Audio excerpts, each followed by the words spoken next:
Bien, el título que le he puesto al tema el día de hoy es seguridad absoluta.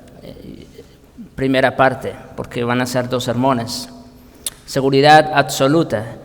Y nuestro texto de estudio va a ser Romanos capítulo 2, versículos 31 al 34. Romanos capítulo 8, versículos 31 al 34. Dice la Escritura y el apóstol Pablo de la siguiente manera: ¿qué pues diremos a esto? Si Dios es por nosotros, ¿quién contra nosotros? El que no escatimó ni a su propio Hijo, sino que lo entregó por todos nosotros, ¿cómo no nos dará también con Él todas las cosas? ¿Quién acusará a los escogidos de Dios? Dios es el que justifica. ¿Quién es el que condenará? Cristo es el que murió, más aún el que también resucitó y que además está a la diestra de Dios, el que también intercede por nosotros. Bien, hermanos, y antes de empezar, quisiera hacer una pregunta. No la tienen que responder en público, por supuesto.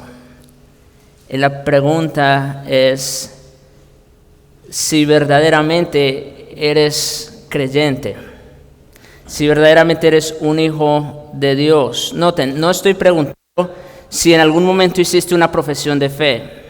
No estoy preguntando si en algún momento fuiste bautizado. No estoy preguntando si eres miembro de la Iglesia Bautista Reformada de la Gracia. No, esa no es la pregunta. Mi pregunta es: ¿realmente estás convencido de cuán pecador, de cuán miserable, de cuán pobre espiritualmente eres? ¿Y estás realmente convencido de que Cristo es tu Señor y tu Salvador? ¿De que sin Él estás muerto en tus delitos y pecados? Y quiero hacer esta pregunta para empezar porque, bueno, así como hemos venido hablando en estos sermones y como vamos a seguir en estos próximos 2, este tema de la seguridad de salvación es única y exclusivamente para aquellos que están en Cristo. Sí, no es para todos. Ahora, no estoy diciendo que el sermón no sea para todos. Lo que quiero decir es que una persona que verdaderamente no ha sido regenerada, no ha nacido de nuevo, no ha puesto y depositado toda su fe y su confianza en la persona y obra de Cristo, pues no es bueno que esté haciéndose falsas expectativas, porque al final el Señor le dirá: no te conozco, ¿verdad? Entonces, definitivamente, ¿quiénes son los que pueden estar seguros de su salvación? Pues únicamente aquellos quienes han creído en Jesucristo genuinamente. Bien, ahora Pablo concluye este capítulo insuperable.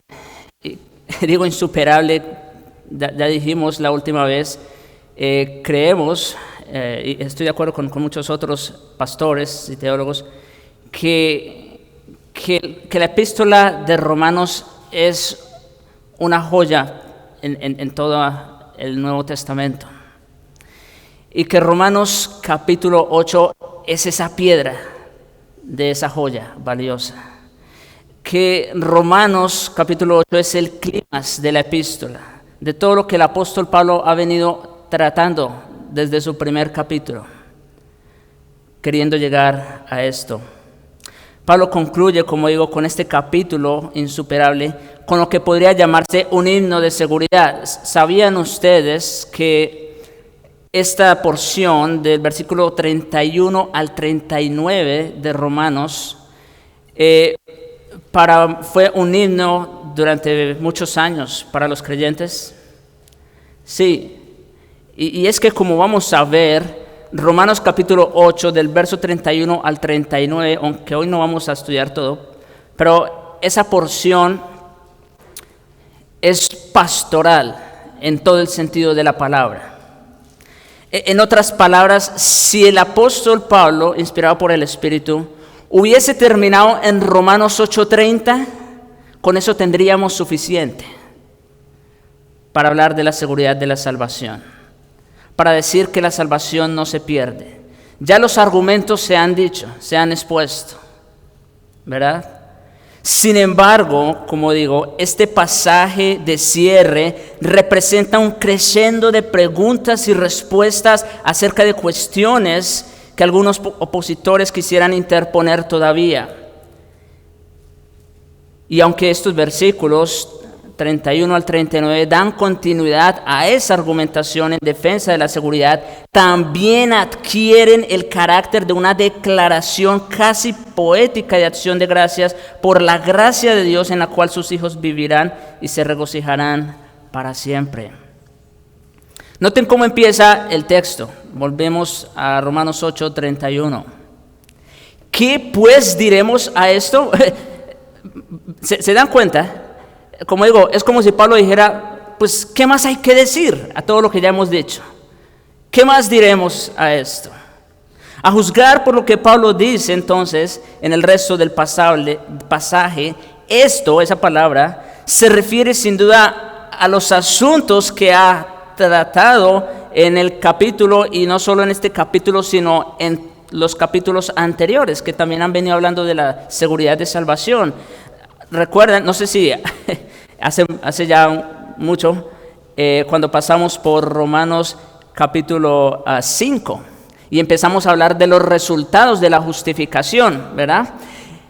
Desde entonces, desde el capítulo 5 de la epístola, Pablo ha venido tratando un tema grande, general, que tiene que ver con la seguridad de la salvación. Y yo creo que en realidad, y espero con la ayuda del Señor, que esta serie de exposiciones fortalezcan y sigan fortaleciendo la fe del creyente, que es verdadero.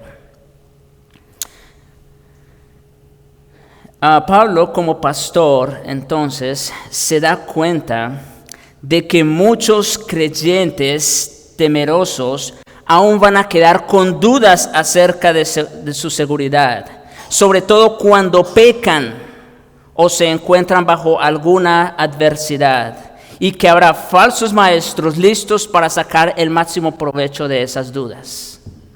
Como les digo, esta porción es un poco más poética, pastoral, ¿sí?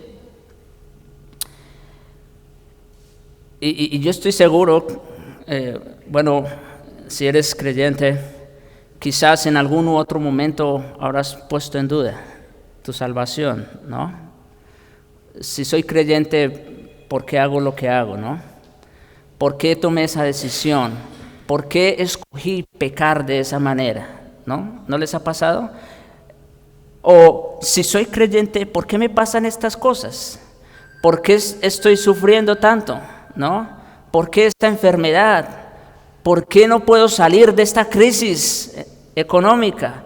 ¿Por qué mis hijos continúan en rebeldía? Bueno, volvemos al punto. Pablo sabía que los creyentes iban, como siempre, iban a seguir teniendo algunas dudas, como digo, y algunos falsos maestros iban a estar listos para sacar provecho de eso. Entonces, a fin de dar a tales creyentes la certidumbre que necesitan, el apóstol revela la respuesta de Dios a dos preguntas muy relacionadas entre sí. Y la pregunta general es posible, repito, es posible que cualquier persona o cualquier circunstancia sea la causa de que un creyente pierda su salvación? ¿Sí? ¿Será que existe esa posibilidad de que alguna persona o alguna circunstancia me alejen del Señor?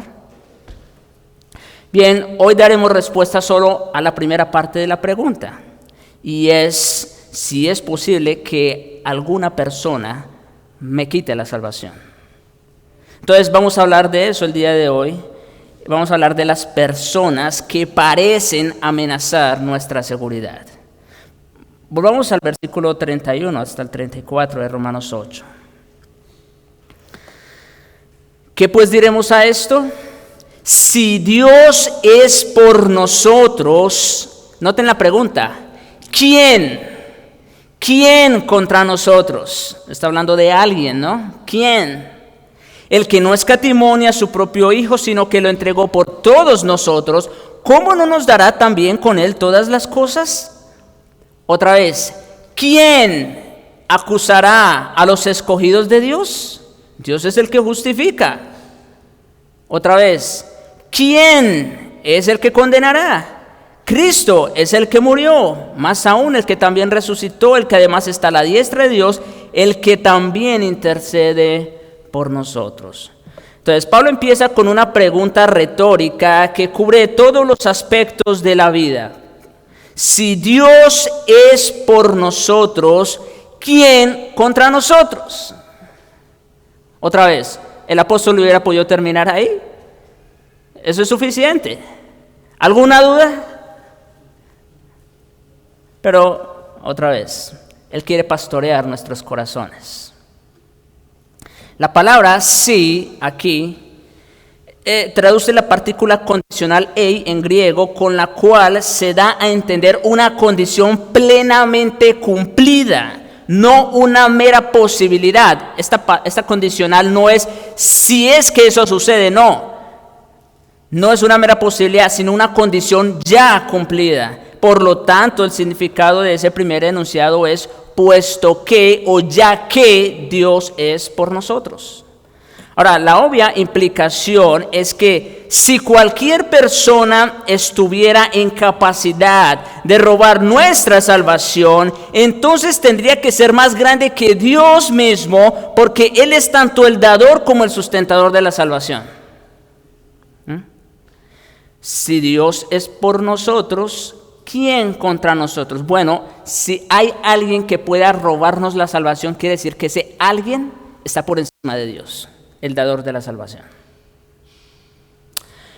En efecto, Pablo está preguntando a los cristianos, ¿quién dentro de los límites de lo concebible podría abolir nuestra condición actual de ninguna condenación?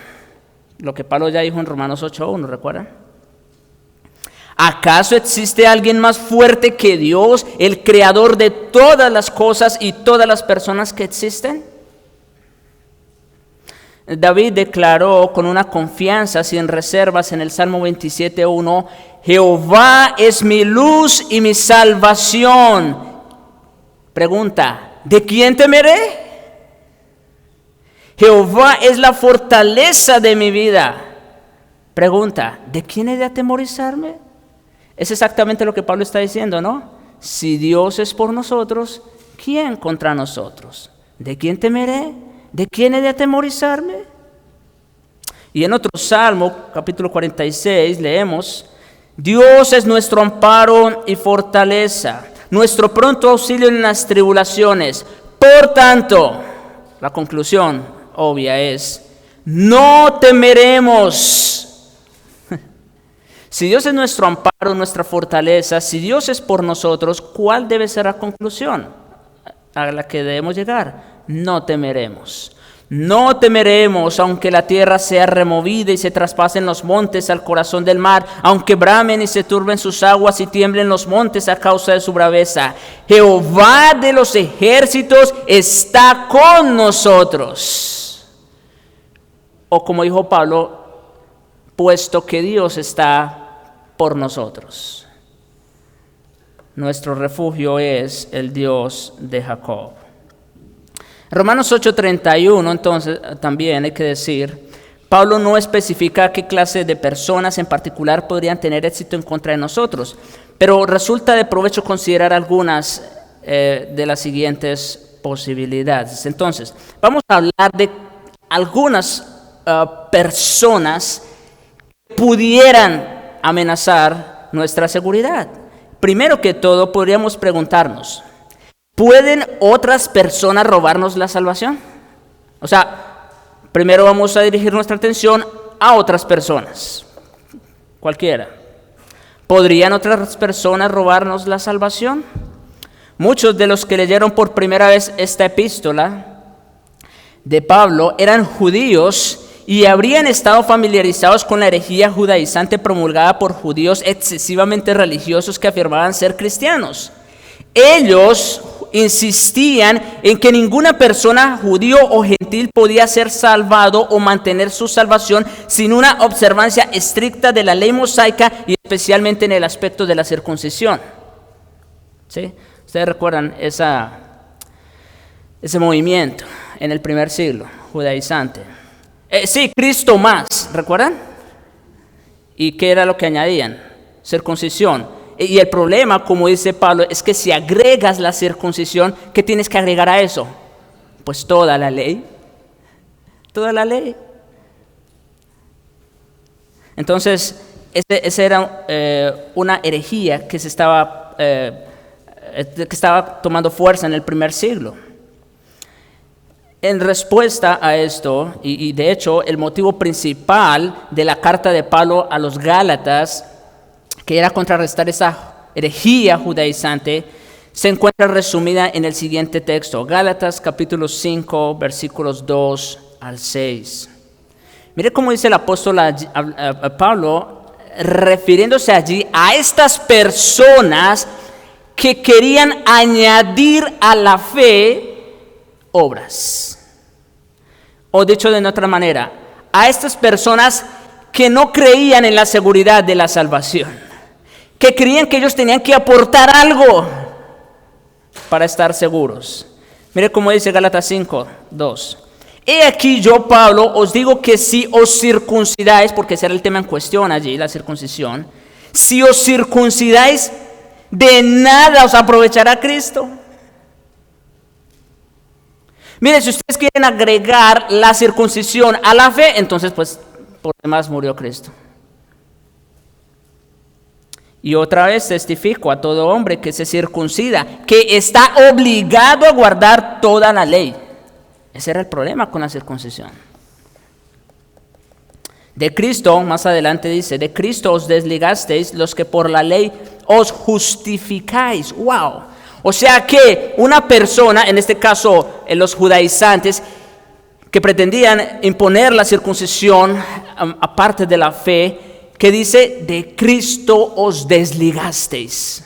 Si ustedes quieren agregar circuncisión o cualquier otro tipo de obras a la fe, entonces ustedes ya se están desligando del Evangelio de Cristo.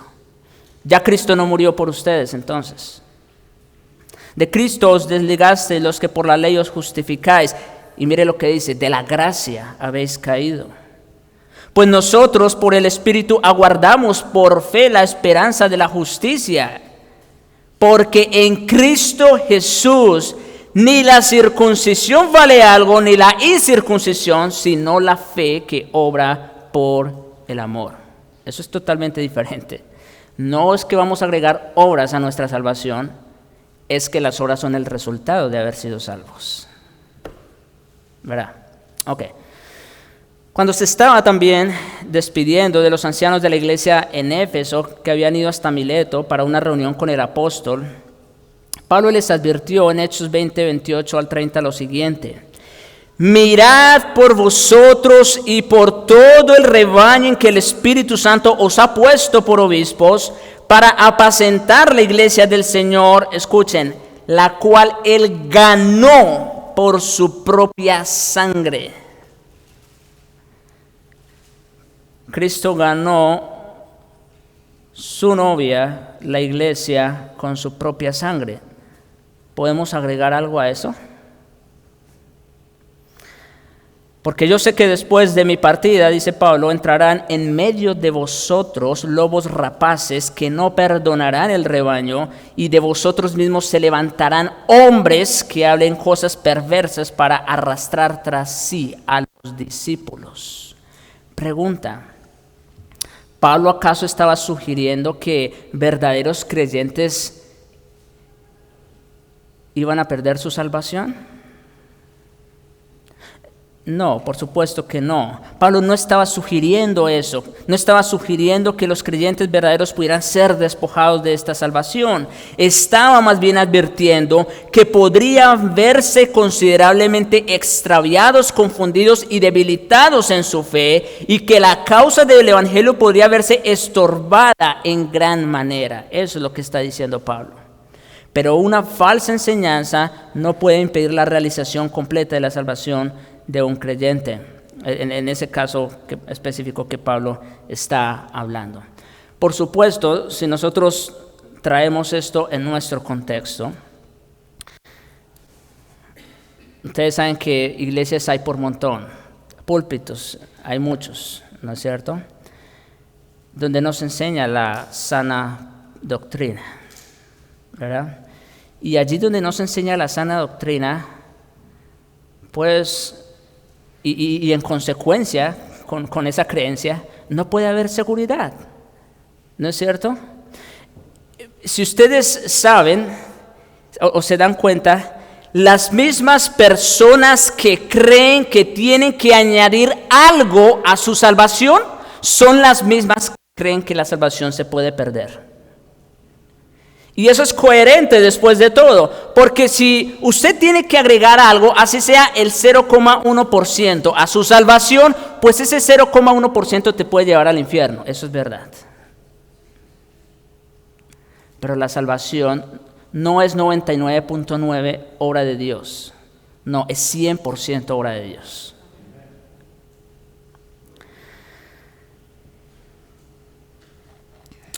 Ok, entonces ya hablamos de personas que pudieran amenazar nuestra seguridad. ¿Qué personas hay que puedan amenazar esa seguridad?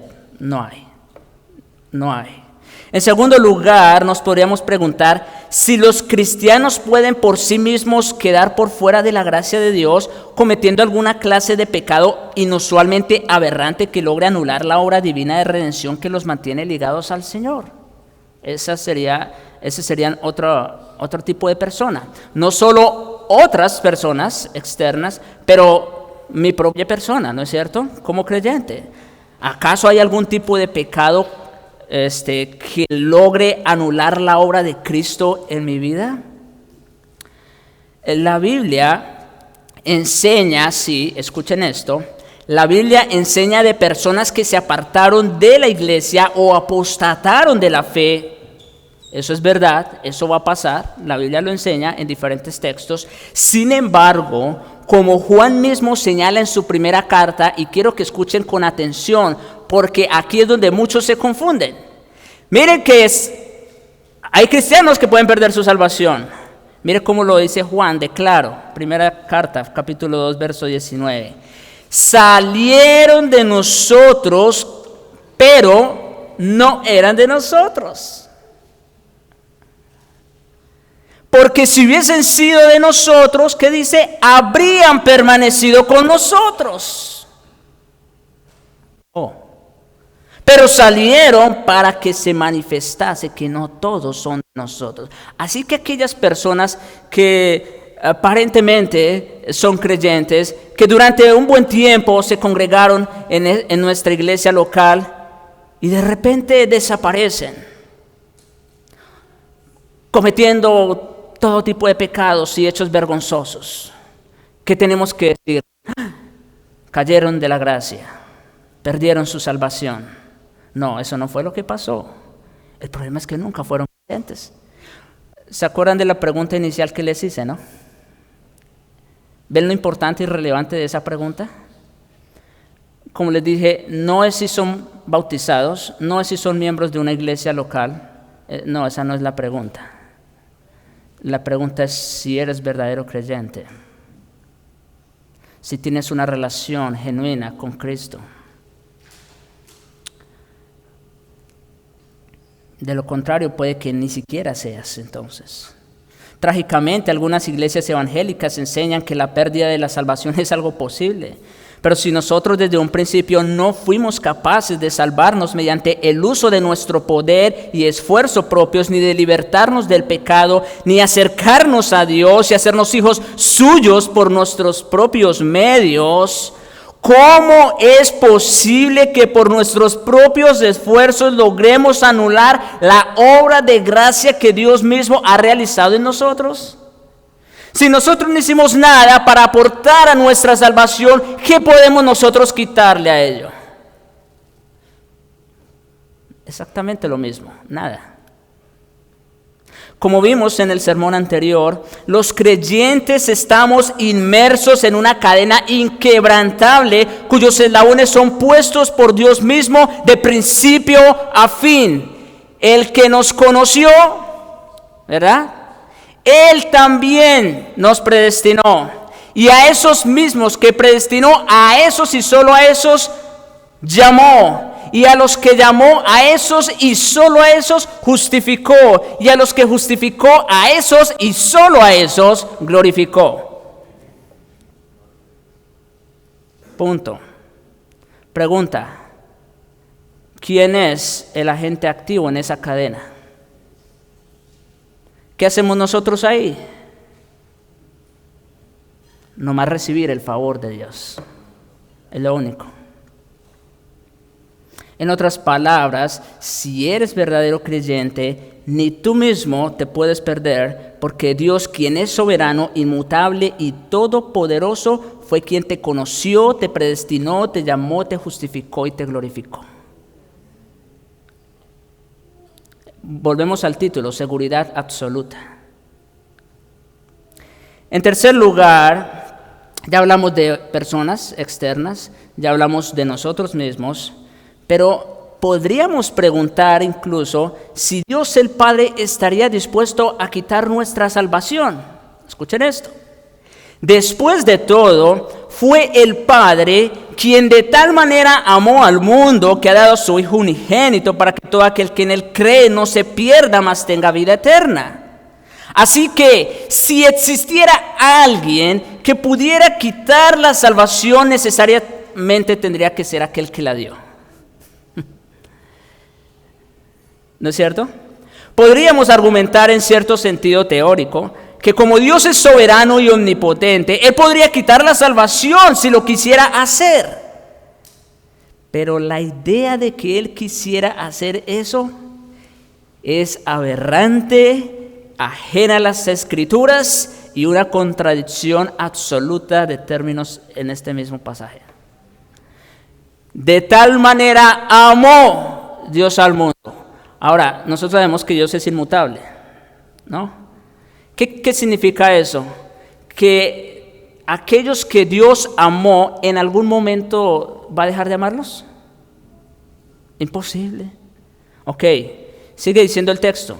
De tal manera amó al mundo, ¿qué dice? Que ha dado a su Hijo unigénito. Y ese va a ser nuestro argumento a continuación. Él dio a su Hijo aquello, lo que más amaba, para que todo aquel que en Él cree, miren cómo dice, no se pierda. Hay seguridad, ¿no es cierto? Hay seguridad, que dice, no se pierda, mas tenga ¿qué? Vida eterna. Eterna. Es decir, que en ningún momento se le puede quitar. Como respuesta a esa clase de insinuaciones, Pablo plantea esta pregunta en el verso 32 de Romanos 8.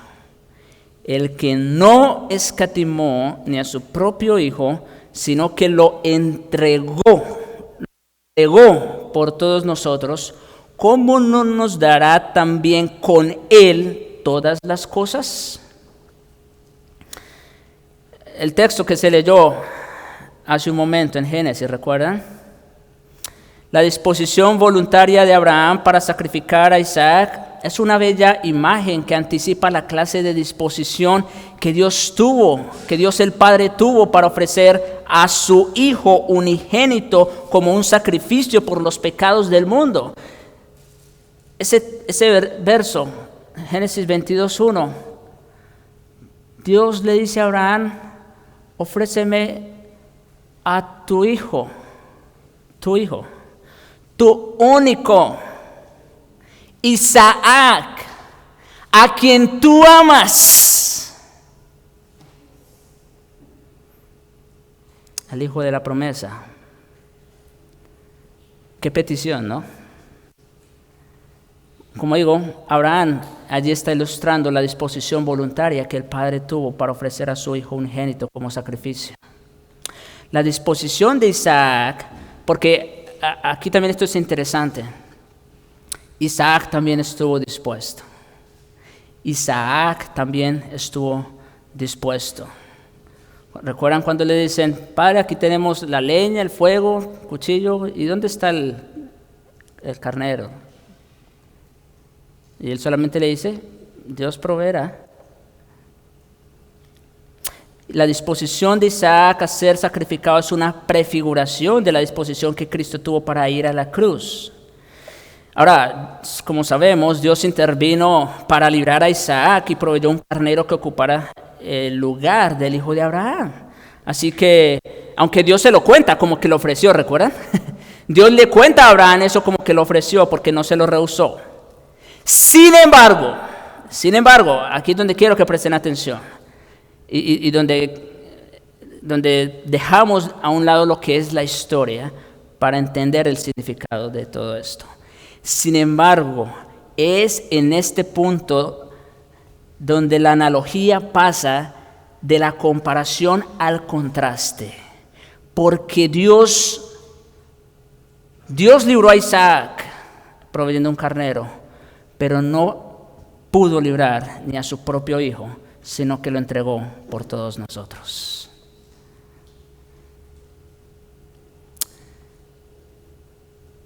Dios proveyó un carnero para Isaac. Dios no podía proveer. ¿Recuerdan al Señor Jesucristo? Padre mío. Abba, Padre. Papito. Si es posible, pasa de mí esta copa.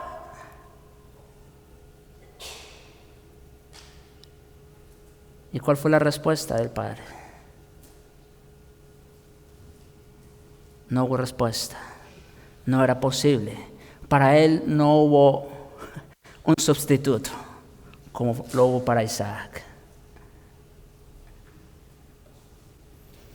Si el Padre entregó a su Hijo por todos nosotros, como dice el texto, es su argumento, ¿cómo no nos dará también con Él todas las cosas? ¿Cómo podría ser posible que Dios estuviera dispuesto a sacrificar a su propio Hijo por amor a quienes creen en Él y después expulsar de su familia y de su reino a algunos de esos creyentes comprados con precio de sangre?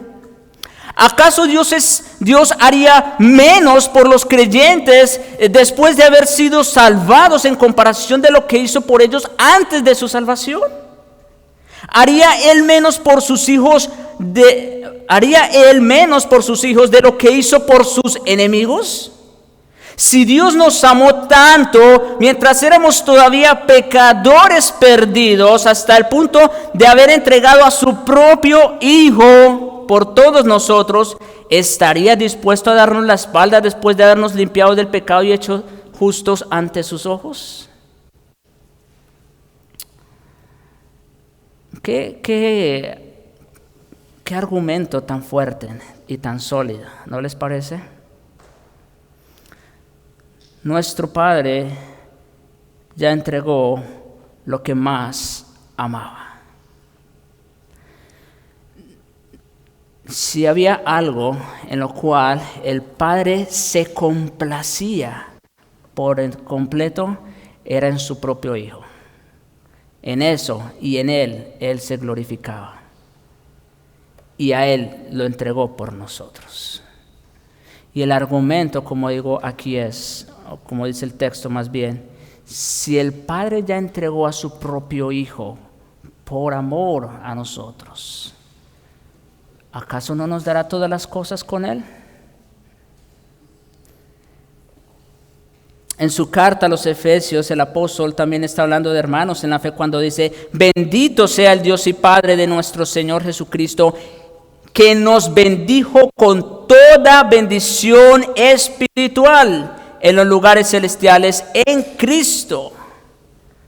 ¿Qué dice? Nos bendijo con toda bendición espiritual. Si Dios nos bendice a nosotros, sus hijos, con toda bendición espiritual en los lugares celestiales en Cristo, y aquí quiero hacer una aclaración, celestiales no se está refiriendo meramente al cielo. Como dice en la misma epístola, en Efesios capítulo 6, cuando habla en el contexto de la guerra con el pecado, dice que nuestra lucha no es con carne ni sangre, sino con principados y huestes espirituales de maldad. ¿En dónde? En las regiones celestiales. Esas regiones celestiales no se está refiriendo al cielo, porque si no, entonces, ¿qué sentido tendría la exhortación que Pablo está haciendo ahí, de que nos vistamos de la armadura de Dios? Esas regiones celestiales se refiere ¿a qué? Al corazón del creyente, a la mente del creyente. Se refiere al aspecto espiritual del creyente. Aquí el texto en Efesios 1 está diciendo que Dios el Padre nos bendijo con toda bendición espiritual en Cristo. ¿Qué es toda bendición espiritual? Pues eso mismo. Es todo lo que tiene que ver con nuestra mente y nuestro corazón, con nuestra seguridad de salvación. La pérdida de la salvación, hermanos, es algo claramente imposible. Todos los creyentes reciben esa herencia eterna e inmutable.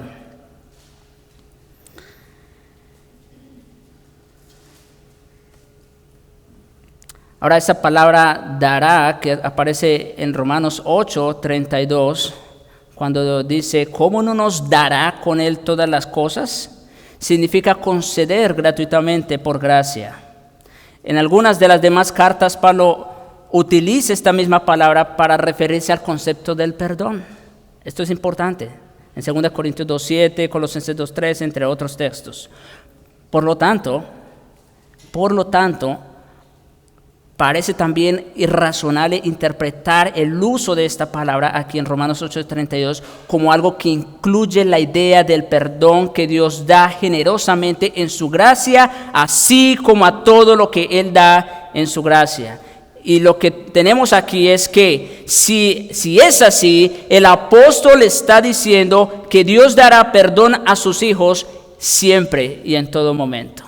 Y nosotros tenemos también una promesa en la primera epístola de Juan cuando dice, hermanos o hijitos míos, dice Juan, estas cosas os escribo ¿para qué?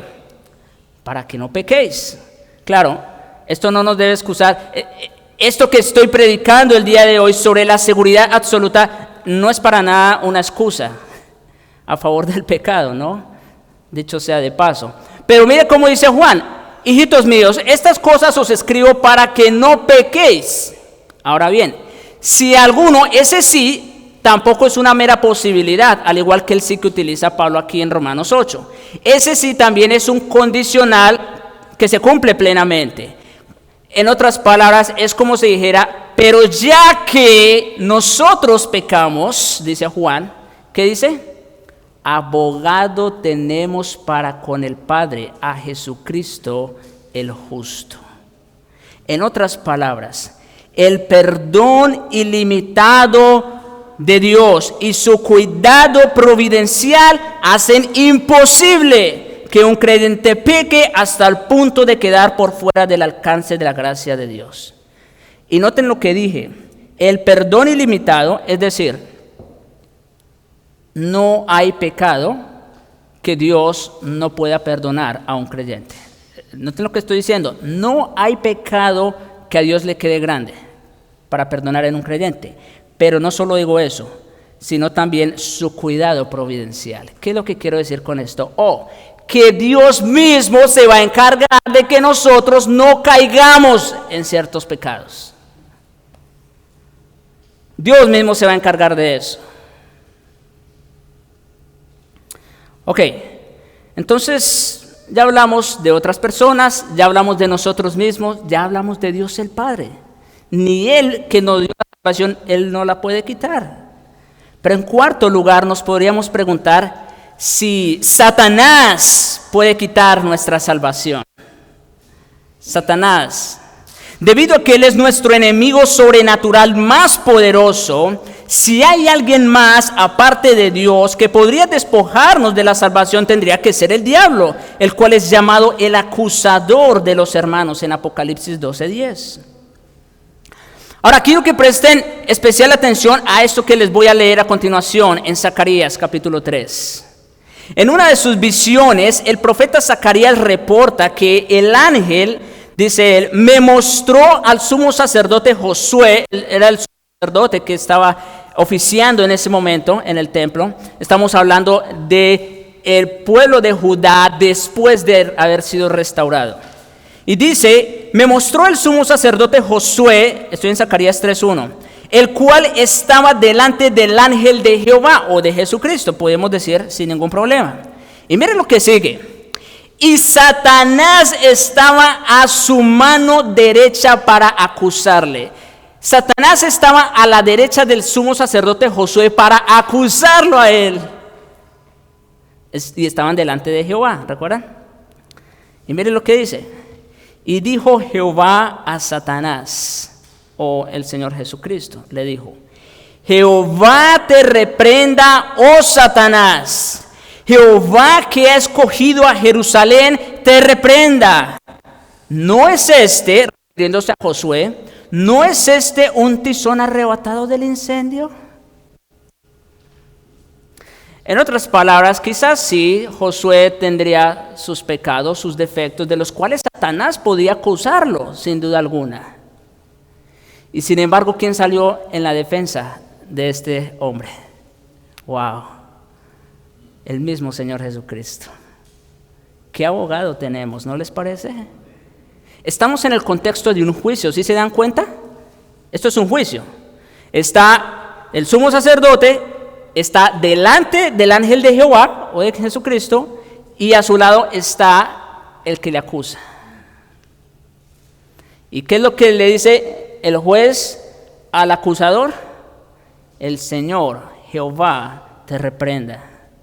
Este es un tizón que ha sido sacado del incendio. ¡Wow!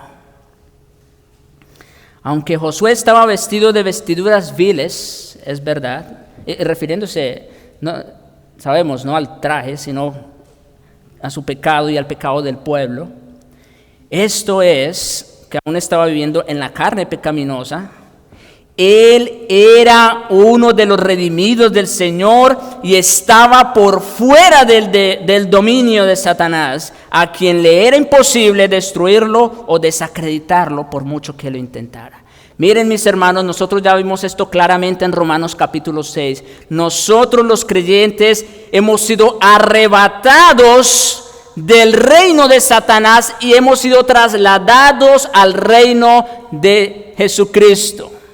Por lo tanto, ya no le pertenecemos a Satanás. Ya no tenemos por qué obedecer sus órdenes. Pero por otro lado, como todavía estamos con vestiduras viles, todavía estamos en un cuerpo de muerte, a veces pecamos. Pero eso no quiere decir que Satanás pueda condenarnos. Eso no quiere decir, ya no le pertenecemos a él. Ya él no nos puede señorear y tampoco siquiera puede desacreditarnos delante del trono del Señor. Satanás también trató de menoscabar la fe de Pedro, y mire lo que Jesús le advirtió a su discípulo. Lucas 22:31, Simón, Simón, he aquí Satanás os ha pedido para zarandearos como a trigo. Y otra vez vemos aquí la intercesión bendita.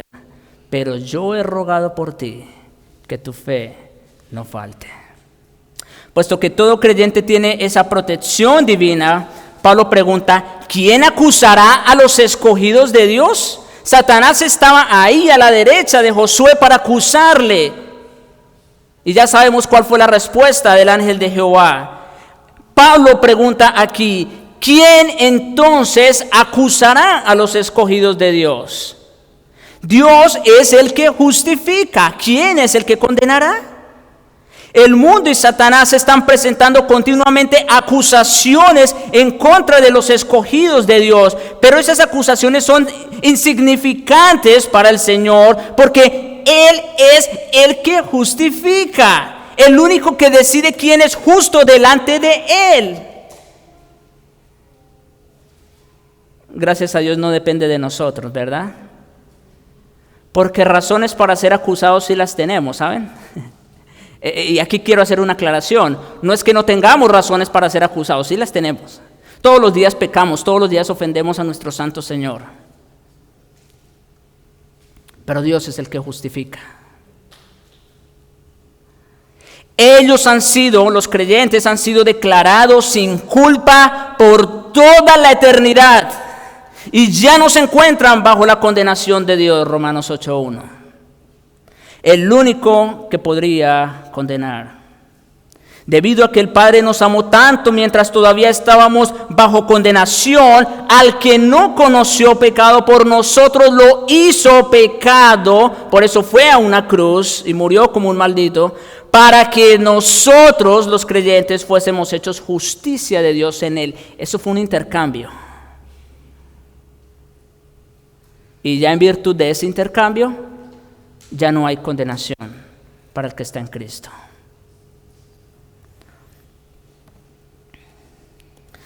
Como les decía, no es que las acusaciones hechas por Satanás en contra de los creyentes y el mundo incrédulo sean siempre falsas.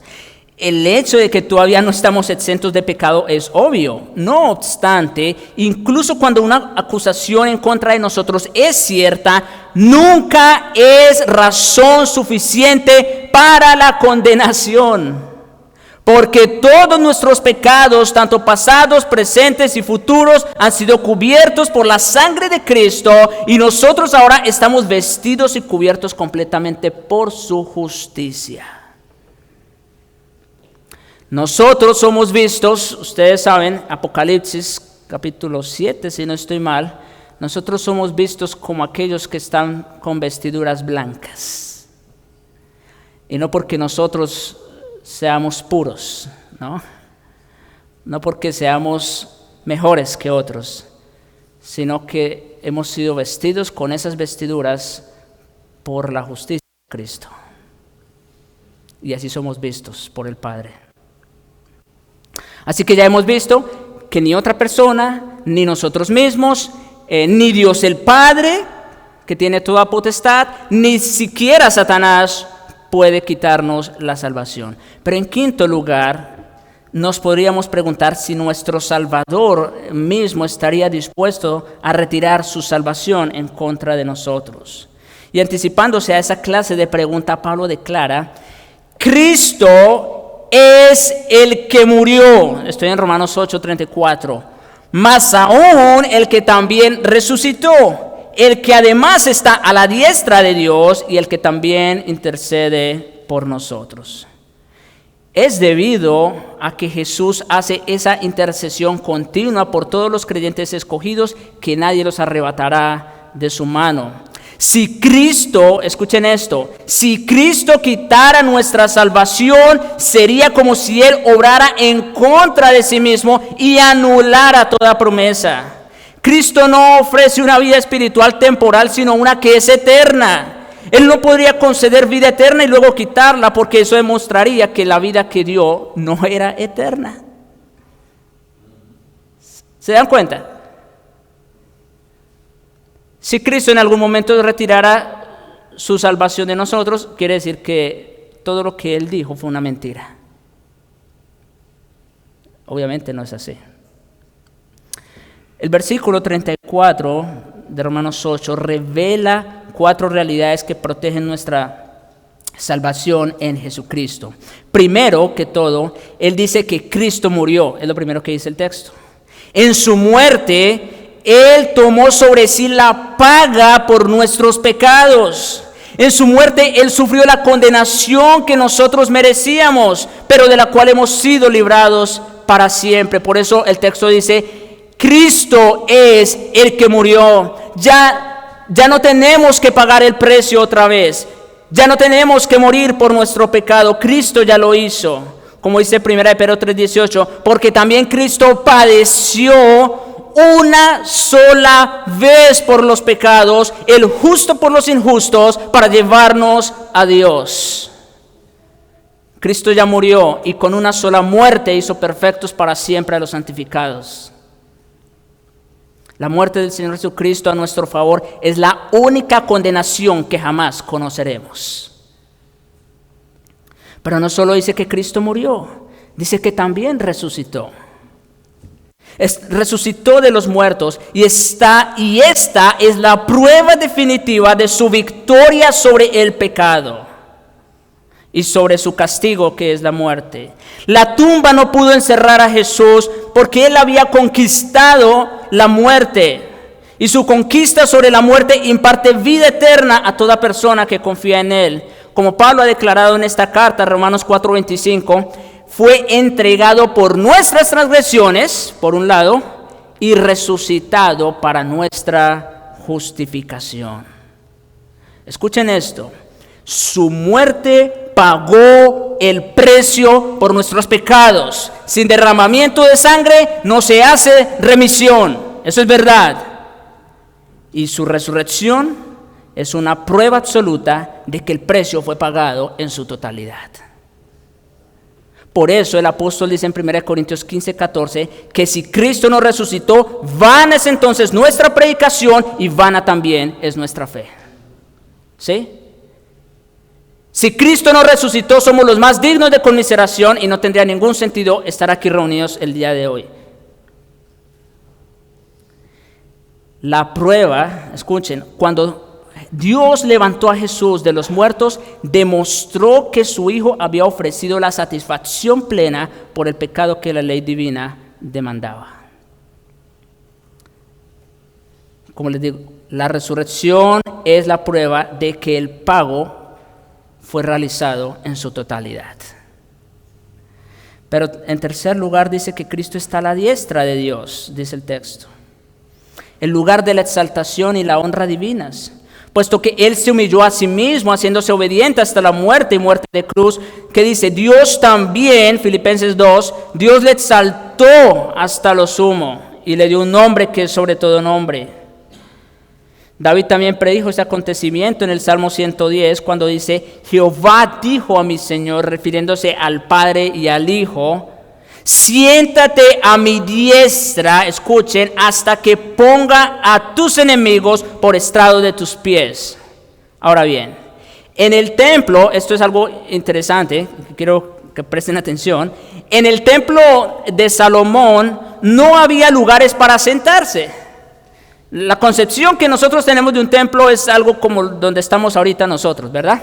Bueno, el templo de Salomón no tenía lugares para sentarse porque los sacrificios ejecutados allí por los sacerdotes nunca se terminaban de hacer. Eran solamente una imagen de aquel sacrificio verdadero, único, perfecto que el Hijo de Dios realizaría algún día. Y por eso la Escritura a los Hebreos explica en Hebreos 10, 11 y 12 que todo sacerdote está día tras día ministrando y ofreciendo muchas veces los mismos sacrificios que nunca pueden quitar los pecados. Pero Cristo, habiendo ofrecido una vez para siempre un solo sacrificio por los pecados, se ha sentado a la diestra de Dios. Ahora, es interesante la relación que hace aquí entre el hecho de que Cristo con una sola ofrenda ofreció una vez y para siempre un solo sacrificio por los pecados y el hecho de que está sentado a la diestra de Dios. ¿Saben por qué? Porque esto da a entender que la obra de Cristo fue cumplida a cabalidad. ¿Sí? Cuando en la antigüedad los reyes mandaban a un mensajero o a alguien en una comisión, entonces la prueba de que esa persona había cumplido a cabalidad con esa misión y la honra que les hacían era sentarlos a la diestra del trono. Cristo fue sentado a la diestra de Dios, dando a entender que la obra de Cristo fue cumplida a cabalidad y por lo tanto ya no había necesidad de ofrecer más sacrificios por los pecados de su pueblo. Pero hay algo más que dice el texto. No solo dice que Cristo murió y también que resucitó y que está sentado a la diestra de Dios, pero también dice que intercede por nosotros. Aunque su obra de expiación quedó por completo consumada, Su ministerio continuo de intercesión por los salvados a través de su sacrificio continuará sin interrupción hasta que cada alma redimida esté segura en el cielo. Wow. La obra de Cristo, sí, la obra de Cristo ya fue completa, terminada, a cabalidad. Su sacrificio, no hay necesidad de más sacrificio por el pecado. Sin embargo, su obra intercesora continúa hasta que todos nosotros, bueno, los creyentes, un día estemos con Él en gloria.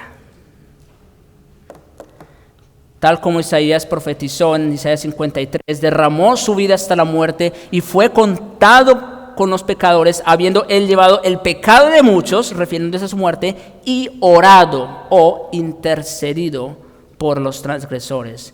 Jesucristo también puede salvar perpetuamente a los que por Él se acercan, viviendo siempre para interceder por ellos. Qué bendita promesa, mis hermanos. Y rápidamente quiero concluir. Si nosotros entendemos, escuchen, si nosotros entendemos que Cristo murió en la cruz para salvarnos del pecado, para salvarnos del poder del pecado y de la muerte del pecado, entonces entenderemos lo que significa estar seguros de su salvación. Si creemos que Dios nos amó a tal punto cuando nosotros todavía éramos pecadores perdidos e impíos, que envió a su Hijo a morir en la cruz para acercarnos a Él, ¿cómo podríamos creer que después de ser salvos, su amor no sea lo suficientemente fuerte como para mantenernos salvos? Si Cristo tuvo poder para redimirnos de la esclavitud del pecado, ¿cómo podría carecer de ese poder para preservar nuestra redención? Cristo, el sacerdote perfecto, ofreció el sacrificio perfecto para hacernos perfectos. Por ende, negar la seguridad del creyente equivale a negar la suficiencia de la obra de Cristo. Negar la seguridad del creyente equivale a entender mal el corazón de Dios, entender mal el don de Cristo, entender mal el significado de la cruz y entender mal el significado bíblico de salvación. El sacrificio de Jesús en la cruz no solamente es el fundamento de nuestra salvación, sino también de nuestra seguridad. ¿Sí? Vuelvo y repito, el sacrificio de Cristo en la cruz no solo es el fundamento de nuestra salvación, sino de nuestra seguridad. Jesús promete a todos los que le pertenecen: en la casa de mi Padre muchas moradas hay. Si así no fuera, yo os lo hubiera dicho. Voy pues a preparar lugar para vosotros. Si me fuere y os prepararé lugar, vendré otra vez y os tomaré a mí mismo, para que donde yo estoy, vosotros también estéis. Wow. El Señor Jesucristo se fue, pero no nos dejó sin promesa. Fue a preparar lugar para nosotros, para que estemos allá juntamente con Él. El Señor no permite en absoluto que uno solo de sus hijos se pierda otra vez, sino que promete a cada uno de ellos un hogar eterno en su presencia. Este texto hermoso, y con esto quiero concluir: mis ovejas oyen mi voz. Por eso les digo, ¿quiénes son los que verdaderamente han creído en el Señor Jesucristo? Esa fue la pregunta con la que iniciamos, ¿verdad? Porque solamente sus ovejas, las ovejas de Cristo, oyen la voz de su pastor. Los demás no la oyen, ni la creen, ni la obedecen. Mis ovejas oyen mi voz. Y yo las conozco. Ya dijimos, no solo que las distingue, sino que las ama, al punto de dar su vida por ellas. Y me siguen, son obedientes, es lo que dice, ¿no? Y yo les doy, dice Cristo, les doy vida eterna. Otra vez, ya dijimos eso. Si Cristo en algún momento retirara la salvación, ya no sería eterna. Eso no va a pasar. Les doy ¿qué? Vida eterna. Y no solamente eso, agrega, y no perecerán jamás. ¿De dónde que la salvación se pierde? ¿Qué dice Cristo? No van a perecer. Ni nadie las arrebatará de mi mano. Mi Padre que me las dio es mayor que todos. Él es el dador de la salvación. Y nadie las puede arrebatar de la mano de mi Padre. Jesús también nos asegura que el Espíritu Santo estará con nosotros para siempre. Juan 14, 16. Me voy, pero os mandaré el Consolador. Él estará con vosotros todos los días. ¿Qué poder en el cielo o en la tierra podría robarle a Dios el Padre, Hijo y Espíritu Santo, los que han sido salvados por Él mismo para la eternidad? Oh, mis hermanos, esto nos debe llevar sin duda alguna a la adoración, a la alabanza, al reconocimiento, a la humillación, a la exaltación, a la gratitud. Y tú, amigo que estás sin Cristo, no entiendo por qué esperas más. No entiendo por qué no vienes ahora mismo a refugiarte en este bendito, glorioso, todo suficiente, inmutable Salvador, que no va a cambiar su decisión. Oremos.